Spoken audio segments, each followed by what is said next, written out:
the station switch networks. So on a normal day, this would not create a problem because there'd be a top-of-the-hour news, they do the switch beforehand. But you have to think now, if you're doing continuous coverage, and the time comes up to flip frequencies, well, all of a sudden, something just goes, and it's gone. Okay? So if you're following this recording, because this recording follows, that I had follows the WBAP all the way through, so they're constantly changing the network in the middle of the guy's sentence every 2 hours. So it's kind of a weird thing. This happened all the way up until 1970. And then finally, the two split off, and there was reallocations and things like that. But let's let you listen to, just as an aside here, as to what this would sound like every time they would have to switch back and forth. Maybe.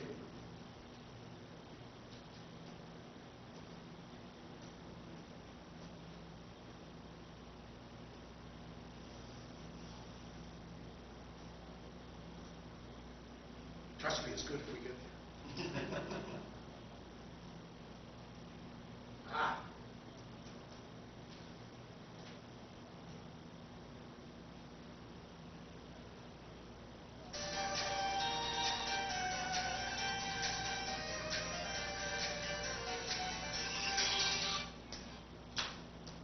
Okay. I forgot to mention, folks, cell phones on silent. Yes, please turn off all cell phones. Thank you for the demonstration, Neil. Pay no attention to the man behind the curtain. Okay. We just heard that. 570 radio in Fort Worth, WBAP. Time of the tone, 8:30 from Broadcast Hill, WBAP, 570, Fort Worth. Temperature in Fort Worth cloudy with a light rain. It's 53 degrees. The Warren Anderson Show is next on 570. 570 radio in Fort Worth, WBAP.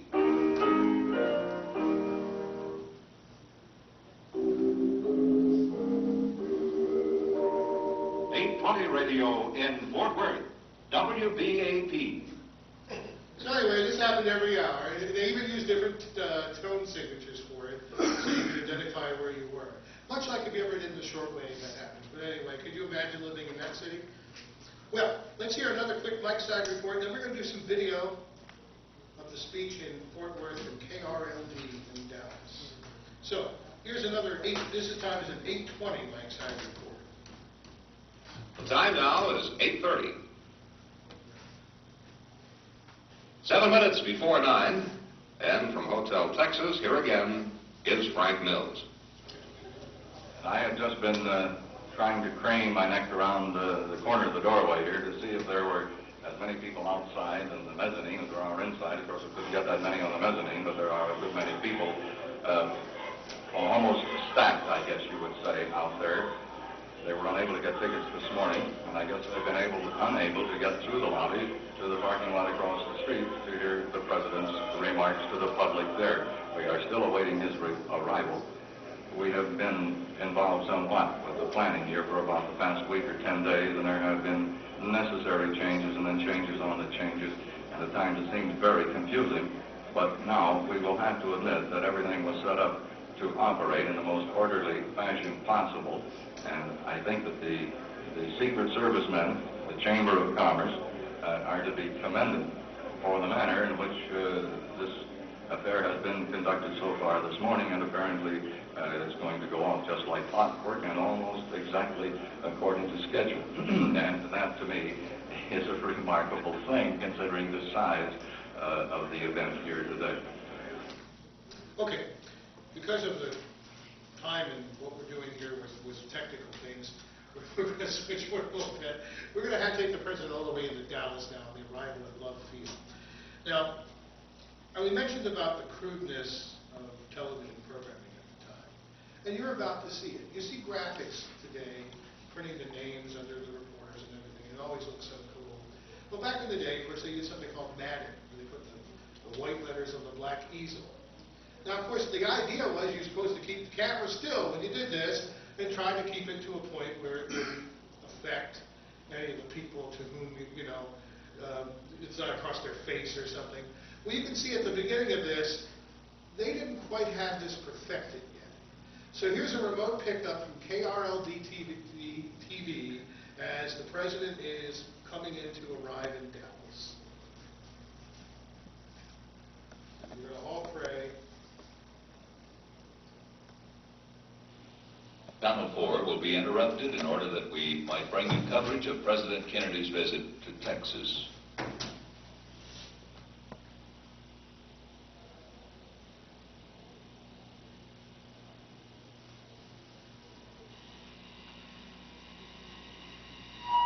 Can we turn the lights off? Yeah, that'd be-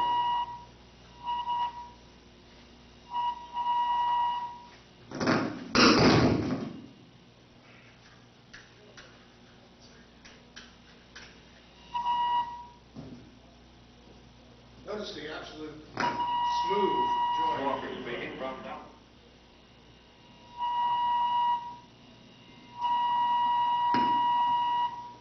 Await the arrival of President and Mrs. John Fitzgerald Kennedy from Cardinal Air Force Base in Fort Worth.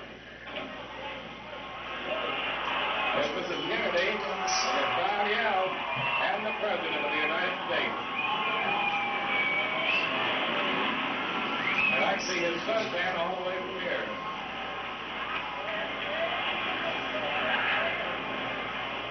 Shaking hands now with the Dallas people, Governor and Mrs. Connolly. Governor Connolly on your left. Mr. Eric Johnson and the official welcoming party.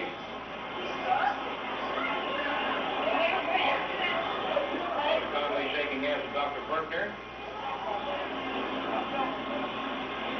The president now partially obscured behind his wife, a big bouquet of flowers. Working their way slowly, Judge Barefoot Sanders meeting the president, who gave him a pat on the shoulder. Judge Lou Sterrett now just visible.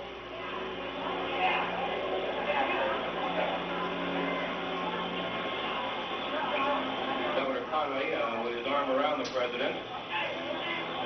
Kennedy backs up and waits for the president to stop to chat with some of the people greeting him here. Crowd waving, as you can see. People standing up all over everything available to get a glimpse of the president and his wife.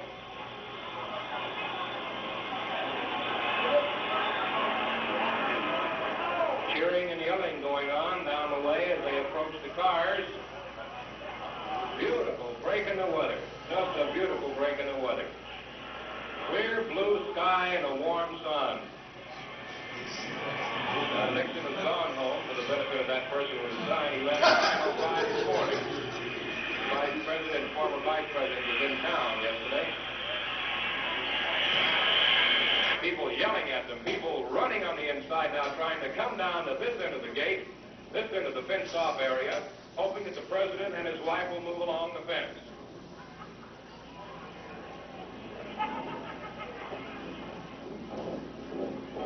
There you see the crowd just matted around.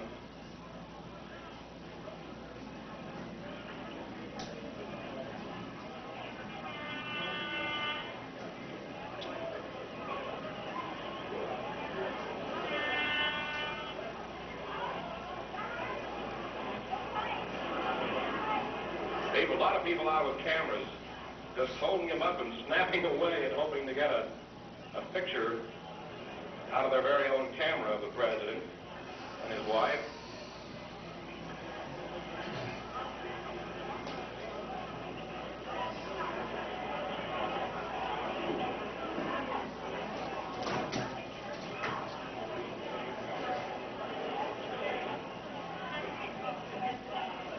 President still walking along that inside fence, shaking hands, talking with people who have come out to greet him. The press is having a field day. Somebody perched up on somebody's shoulders. Secret Service right along with the president.